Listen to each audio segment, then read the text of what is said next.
Thank you, Dr. Gerber, for the kind introduction, and also to Dr. Lee for the invitation to join you here today in beautiful Incheon, South Korea. The theme for this year's conference is using movies and multimedia in the English classroom. My talk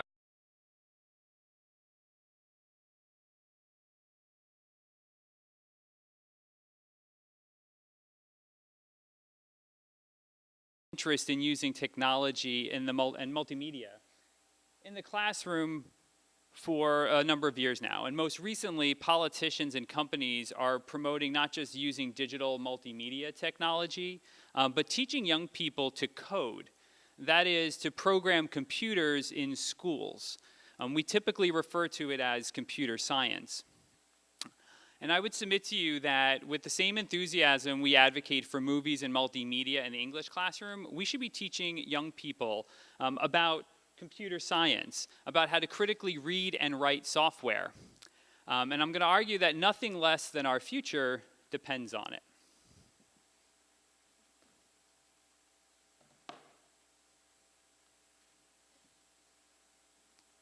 So yesterday, several of us toured a nearby city of Sangdo. I was struck by Sangdo's architecture and how its buildings convey so much about the city's and the nation's culture. And for example, it's not working. We'll do this. Okay. There we go. For example, we saw beautiful cityscapes like this. The careful thought that goes into honoring both the past cultural achievements while erecting bold and bending buildings that aspire towards the future. You can see the nation's aspirations throughout the cityscape.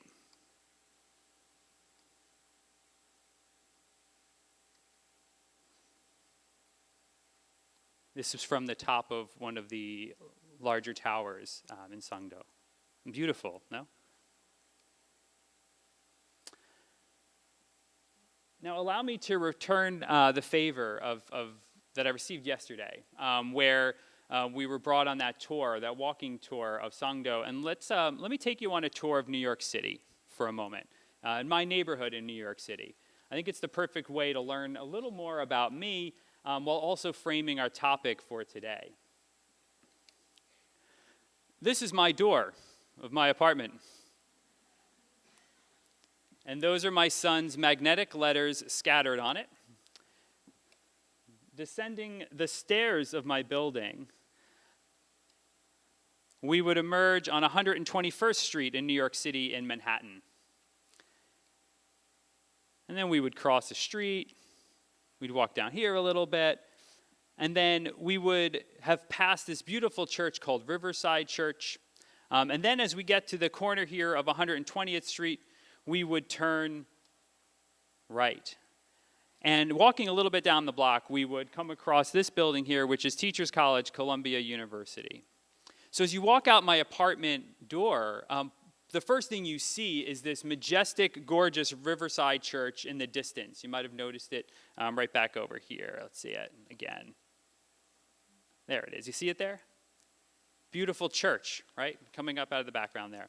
And then as we walk around the neighborhood, we see on the right side of 120th Street, you see Teachers College. And Teachers College is known for scholars like Maxine Green, the educational philosopher, Edward Thorndike, right, the educational psychologist, and then also John Dewey did some of his seminal work out of Teachers College as well. Now, if you're standing at Teachers College in my neighborhood in the middle of New York City and you turn around, you would look across the street, you would see the north end of the campus of Columbia University there. And as you look at the north end of Columbia University, you see 3 or 4 buildings, all of which are science buildings. This, I believe, is the School of Mechanical Engineering.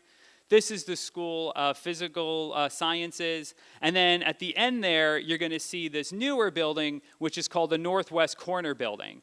It's also referred to as Northwest. Now, Northwest houses over 45,000 square feet of laboratory spaces for physics, chemistry, and biology. And in addition, it has a 13,000 square foot science research library.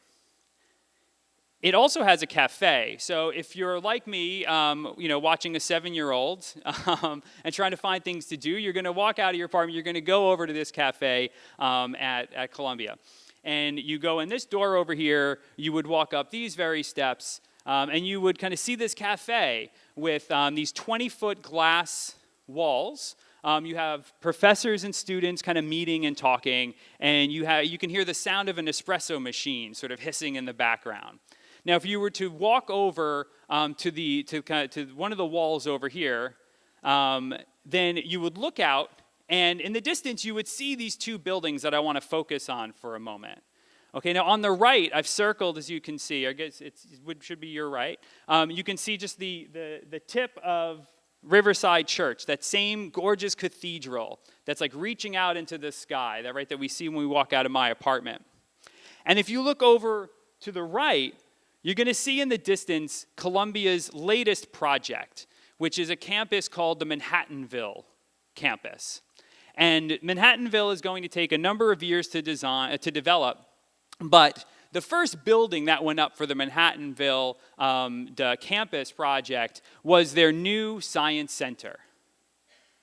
Can you see it there in the distance? You can see kind of jutting out. You can see that there are these two smokestacks, right, that are coming up, these exhaust pipes that are coming up from the building, and they've even got these little blinking red lights you can see at night to warn, I guess it's to warn aircraft, though it's not that high.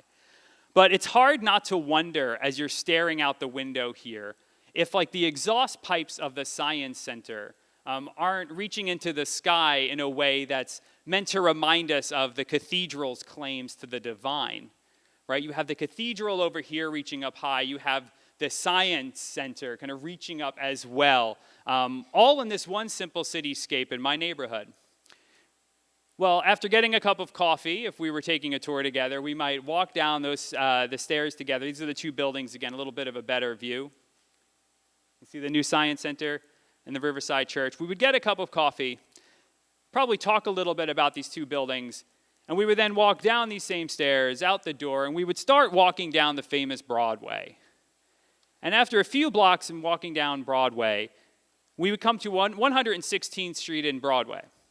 And if you turn, you'll see the main gates of Columbia University. And there they are there, people walking across campus. Now, this is what we've come here for. As you're staring at these gates, you're going to notice there are two statues that flank the main gates of Columbia University.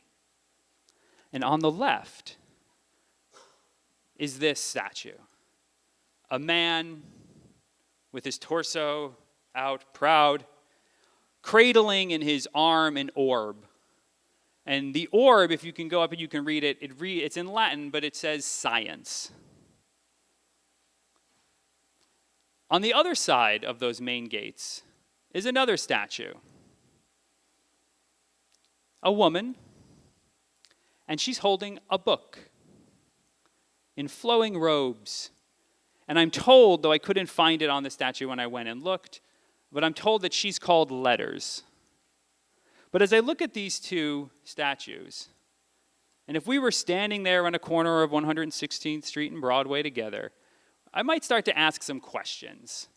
Like, I might ask you, like, well, why do we separate the sciences from the humanities so easily? Why have we separated the sciences from the humanities for so long?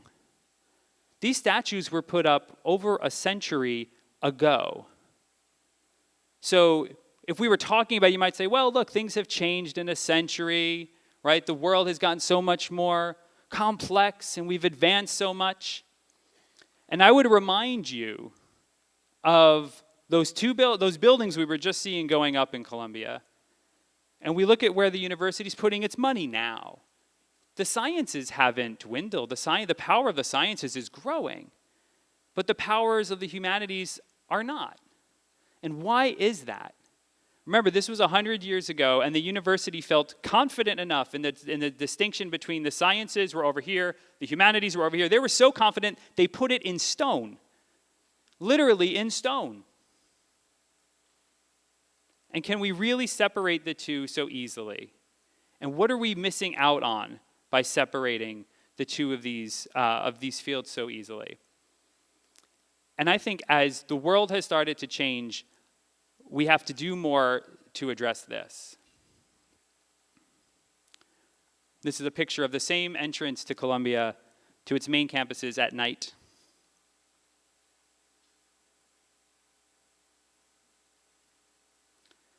And for those of you who aren't completely convinced yet that this distinction between the sciences and the humanities is really, I would ask you a simple question. When's the last time you saw a university put up a new state-of-the-art building for its English department?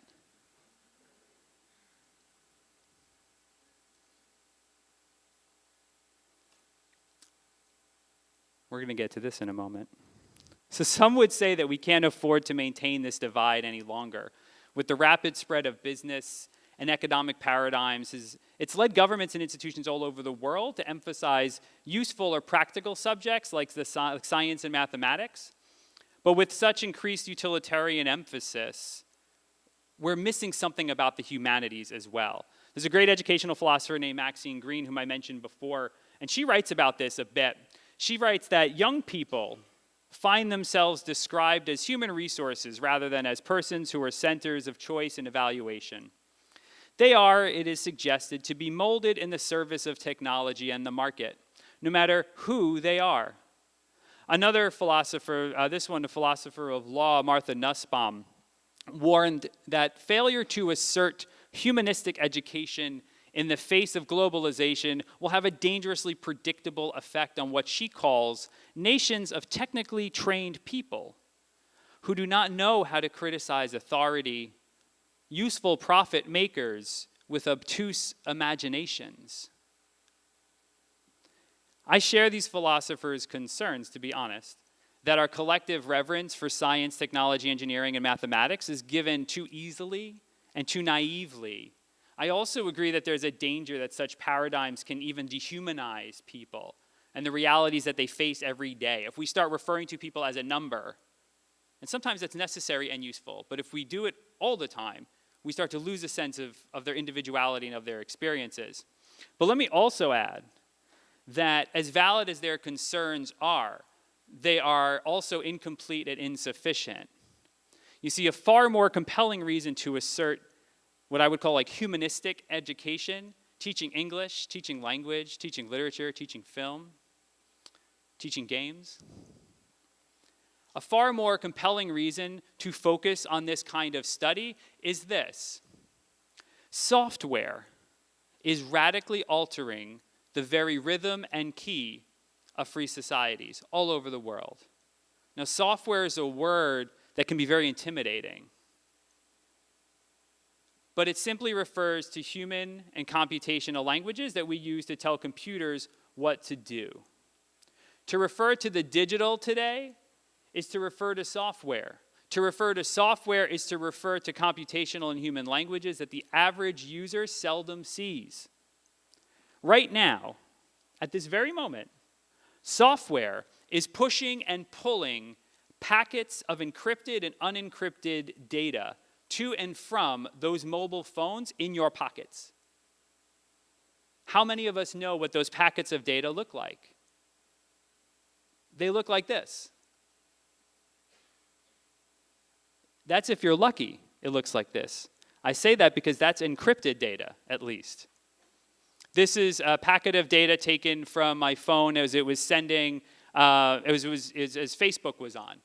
So this is how Facebook, the app on my phone, takes my data, encrypts it, and sends it over a wireless network where it's unencrypted on the Facebook side when Facebook receives it. And they happen like really fast phone calls, right? That's how this world of software works. And if you're lucky, this is what your data looks like.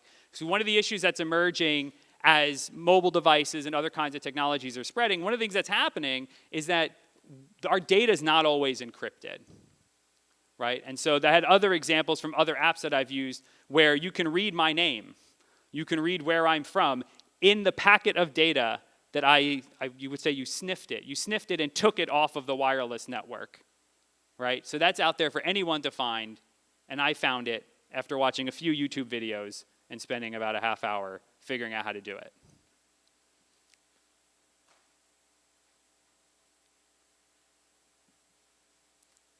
Software is what powered the devices and mobile applications that were used in the Arab Spring to challenge governments. Software is what powers the kinds of high-frequency trading algorithms that is making the world a very different place and caused the 2008 financial crisis.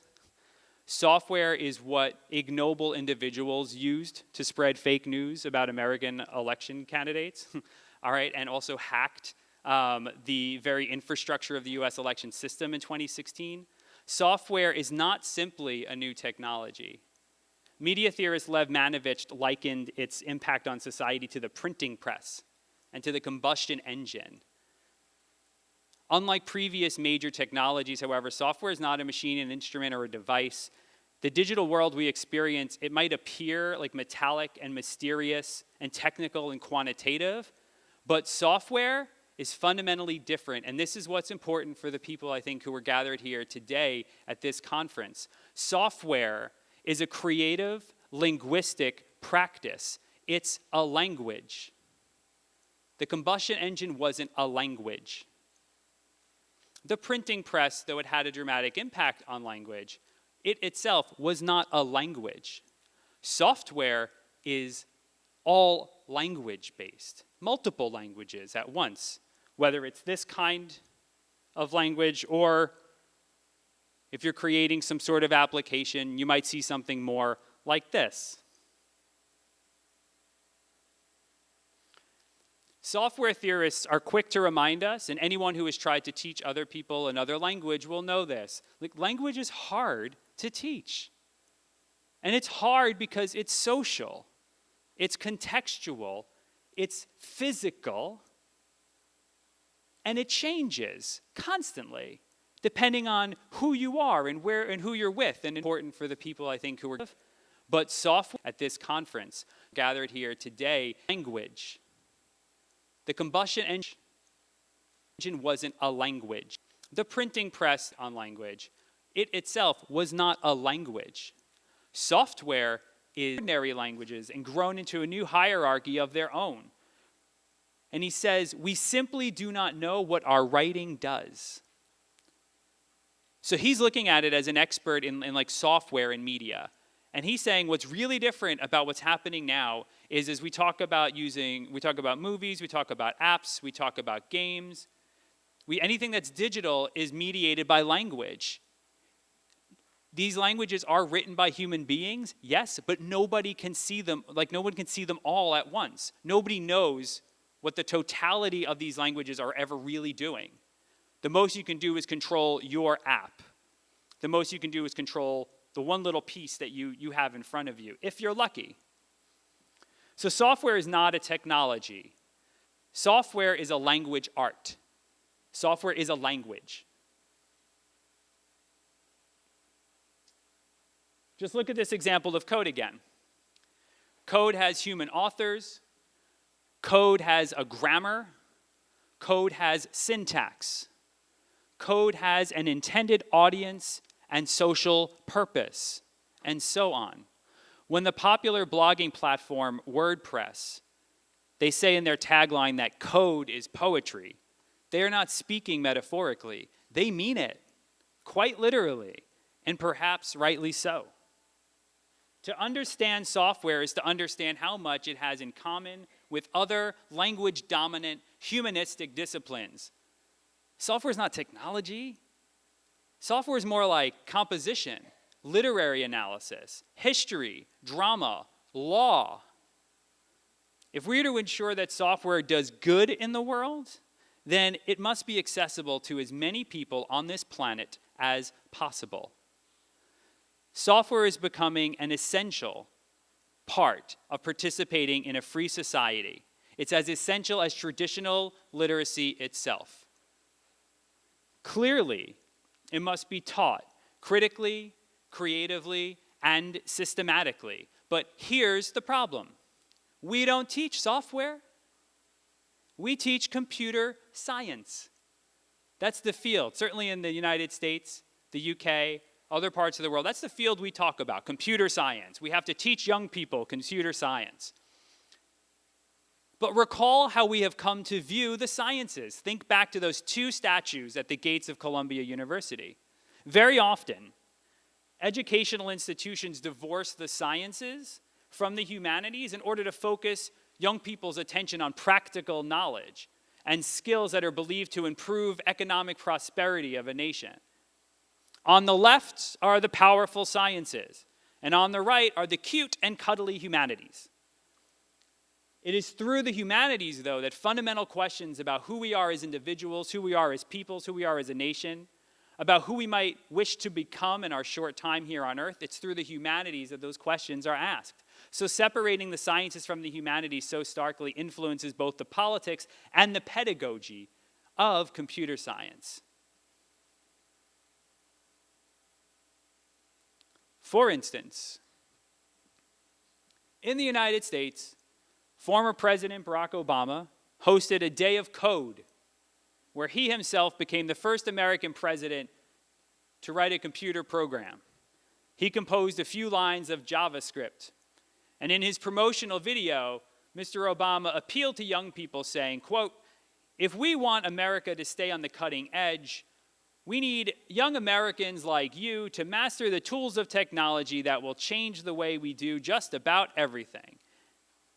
Now, when he says cutting edge, he means economic cutting edge.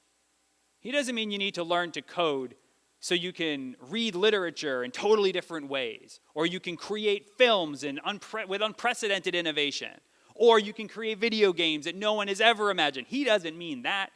He means so you can get the jobs that companies are saying they need you to get. When the Obama administration launched this campaign, they also launched something called Computer Science for All, or CS for All, which is a campaign that's still going on in the United States now.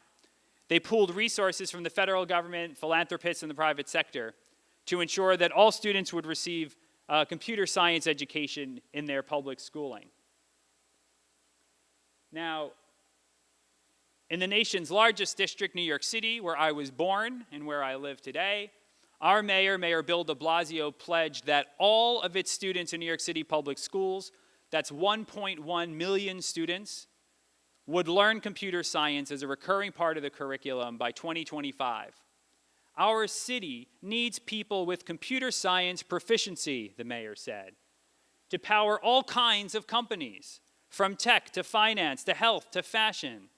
We can't let our kids fall behind. We want them to get ahead. Now, with all due respect to our elected officials in the United States, the primary reason to teach young people computer science is not to stay on the cutting edge, and it is not because the tech, finance, health, and fashion industries need more programmers. Those are important, but they are secondary reasons. The reason to teach young people computer science is because software is mediating the way we communicate with each other, the way we provide for our families, the way we create art, the way we laugh and cry, the way countries attack each other, the way savings accounts are looted, the way we learn about who we might elect, and software even mediates the very voting machines that we are using across the world. Still, because we have approached teaching software as teaching computer science, we have allowed it to be falsely isolated from the other realities to which it is so vital. We teach it like a new kind of advanced science or math class, when it might be far more appropriate and effective to teach it like reading and writing. In all classes and via all sorts of different learning experiences, it has to be taught in a creative and critical way. And if you agree that teaching software is important, then you might even want to stop referring to it as computer science. Calling it computer science does a few different things. One, it means that anybody who does not identify with computers or science, they just kind of tune out. They don't really want to think about it. They don't think they have a place in those kinds of conversations. The term computer science also distracts those who hear it from understanding that software is fundamentally comprised of languages, and I might add, of literacy practices. Finally, if we keep using the term computer science, and it's used all over the world in different sorts of ways, we will keep asking a very small group of computer scientists how to teach it. And they will do the best they can. And in doing so, they will slowly exclude over half the world's population from learning about software.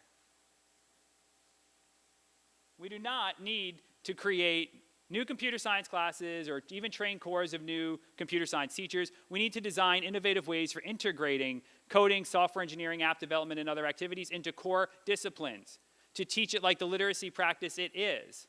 And there is one group of professionals who are perfectly poised to revolutionize the way we teach computer science internationally. And that group is English teachers. English teachers are the ones who know better than most how you teach language. English teachers, more than most, know how to work with a student who's trying to learn the way the syntax or the grammar of this language I don't understand, the way it relates to ones that I do. So if that's the case, if what we need is to energize groups of English teachers to start thinking about how to teach computer science, where do we start? How does this all begin? Back in New York City, I've established a lab at my university called Babel Lab. And at Babel Lab, what we're interested in is in exploring different ways of teaching software through the humanities, computer science through the humanities, computational thinking through the humanities. I'm convinced that those two statues at the gates of Columbia University, they were wrong 100 years ago and they are wrong today. And that because we keep separating these two disciplines, we're excluding large sections of the population from getting involved in the sciences, including software studies and computer science. And we're teaching it in very narrow ways. So at Babel Lab, what we're trying to do is we're trying to figure out, what happens if we think really creatively about how to integrate computer science into the study of the humanities. So I have a couple of projects from the work at Babel Lab that I'd like to share briefly. So one project is called Bart Bots. And here's an example of it, of some of the curriculum that goes along with it here. It has, in Bart Bots, I have about a 25-page curriculum guide that walks teachers and students through a project where they study Shakespeare. So they'll get a scene from Shakespeare. You could also do it with a scene from a movie or any other play that you wanted to. I use Shakespeare because in the United States, it's easy to get your hands on Shakespeare. Most English teachers have to teach Shakespeare, right? So they study a scene of Shakespeare. In a group then, the students say, okay, what's this character feeling here? Let me analyze the way language is used.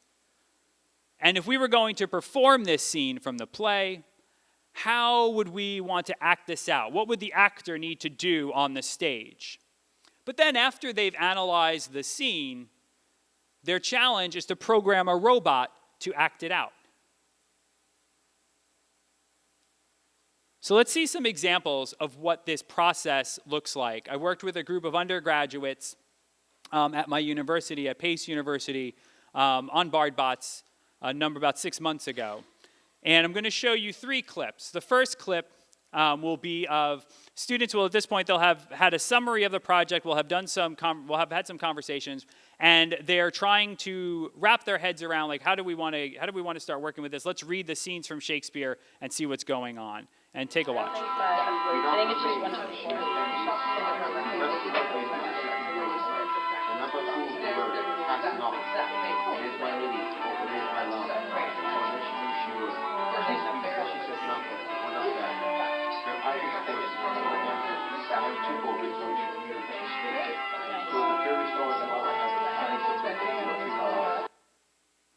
All right.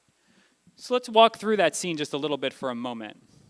So some of the things that you're seeing on the screen there is, one, you'll notice in this student's hand over here, she's got a piece of paper, right? On that piece of paper is a monologue from one of the characters in Shakespeare's, I think it's Macbeth that they're doing. So it might be a scene with like Lady Macbeth, right? So you have a character who's talking about she's either murdered somebody or she's about to murder somebody. And they've analyzed the scene, and now they're looking at the robot to say, like, how are we going to make this robot act out the scene? You see? So in that moment, you have this human literary aesthetic text of the play, and you've got on the screen, you have a programming language, right? They're trying to program the robotics using something called, it's MBOT is the name of the robot, and they're using Scratch to program it. Here's their performance. That's awesome, thank you. The raven himself is hoarse, that croaks the fatal entrance of Duncan under my battlements. Come, you spirits that tend on mortal thoughts, unsex me here, and fill me from the crown to the toe, top full of direst cruelty. Make thick my blood. Stop up the access and passage to remorse, that no compunctions visitings of nature shake my fell purpose, nor keep peace between the effect and it. Come to my woman's breasts, and take my milk for gal, you murdering ministers, wherever in your sightless substances you wait on nature's mischief. Come, thick night, and pall thee in the dunnest smoke of hell, that my keen knife see not the wound it makes, nor heaven peep through the blanket of the dark, to cry, hold, hold. So there you have one student who's performing it, right? While they've programmed the robot on how to respond to certain commands. And while she's the one is performing it, the other student is kind of driving the robot in real time. If we had more time for the project, they could have programmed the robot to just do the whole thing on its own, right after pressing sort of almost like a play button. And then afterward here as well, you're going to see we did a debrief. Other impressions just from some of the work, like were there particular And moments listen to that what you the found student most says interesting about or their most process. challenging? Well, we found that like we wanted to do a lot of things like all at the same time with it, and we had to like bring it back Mhm. and figure out okay, where Mm-hmm. how are we gonna do this Yeah. so that he can understand it. We also found that since Shakespeare's so emotional, Mm-hmm. we wanted to use the lights a lot because lights Mm. convey a lot of emotion Mhm. rather than the actual picture. And did you Okay, so did you hear that? So did you hear the way she's talking about their process, right? They are learning computational thinking. That kind of activity is the sort of thing you would do in like a coding camp or a kind of introduction to computer science kind of activity. But they're talking about it from a humanistic standpoint. They're thinking of, how do I perform this play? I need my character to have emotion here, and my character's a robot. How do I get emotion out of a robot? And so what they did is they said, oh, well, now I need to learn how to program the lights, because I want red lights to flash when the character says blood, right? So they're learning programming, certainly an introduction to programming. They're learning it, but they're learning it in a completely different way than they typically would encounter programming a robot. Another project that I did is called, I call them mixed literary analyses, and here's just a quick example of it. Mixed literary analyses just mean that it's where you're asking students to write kind of what we would consider like traditional literary analysis essays. So you read like a poem, and then you say, this is what the author does in the poem, and this is why the author did what she or he did in the poem. Those kinds of essays. But instead of just having the qualitative text, the poem, I include a quantitative data set from the text, which might be, for example, word frequencies. So this time with Romeo and Juliet, in addition to giving students a passage from Romeo and Juliet, I give them a table, a data table, with the word frequencies for the word love and death throughout the entire play, each scene. And then what they have to do is they have to graph it, as you can see over there.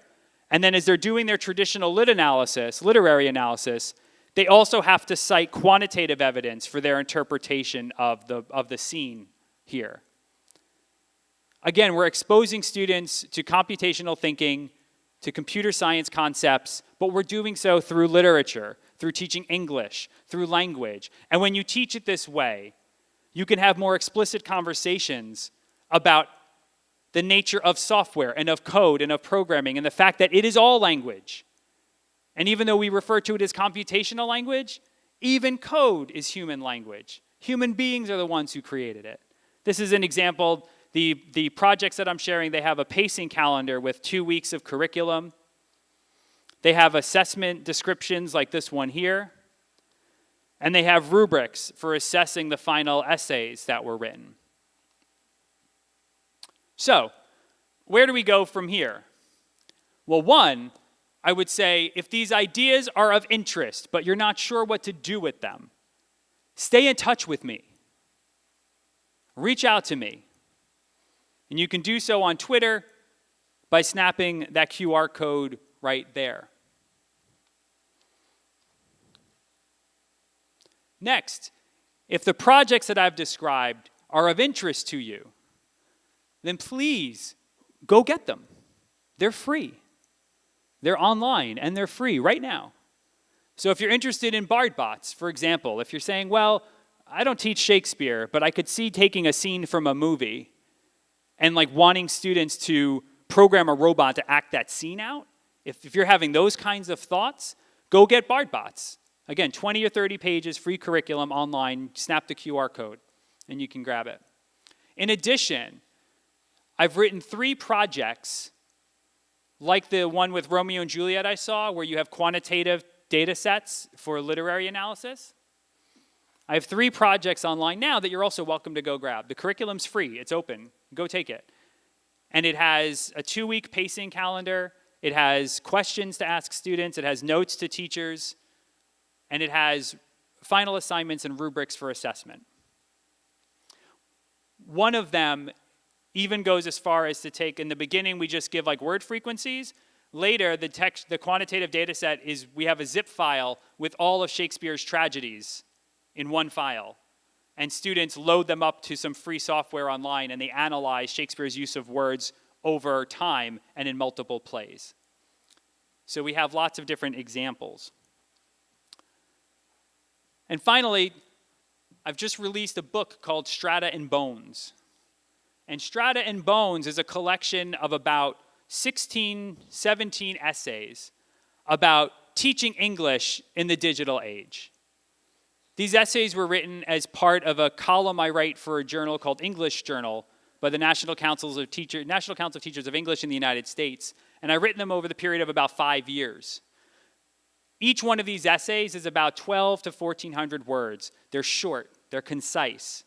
But if you're looking for a way to explore some of these ideas, this idea of like what software is, but I don't want to read a technical manual, I just want someone to talk to me like an English educator about software. If you're interested in looking at some concepts related to quantifying literature so you can study it differently with students, if you're looking to explore computer science and the place that it might have in language instruction, and maybe what your language instruction teachers can do to help your institution learn computer science, this is a great introduction. These essays are a great introduction to that, and I wrote it and collected them for that purpose. So in conclusion, English teachers are the key to our future. And they're the key to our future because software is mediating and shaping the world, the way we do just about everything. And if more people don't learn about software, if more people don't learn to code or to read code, to understand it as a literacy, if more people don't learn that, we're handing over our societies, our way of life to people who do know how to do that, and they will do it for their own reasons. English teachers are the key to it. And disregarding the separation of the sciences and the humanities is also key to it. And I believe that if we take some of these steps, we can find radically new ways to teach language, to teach English, and most importantly, to save the future. Thank you very, very much.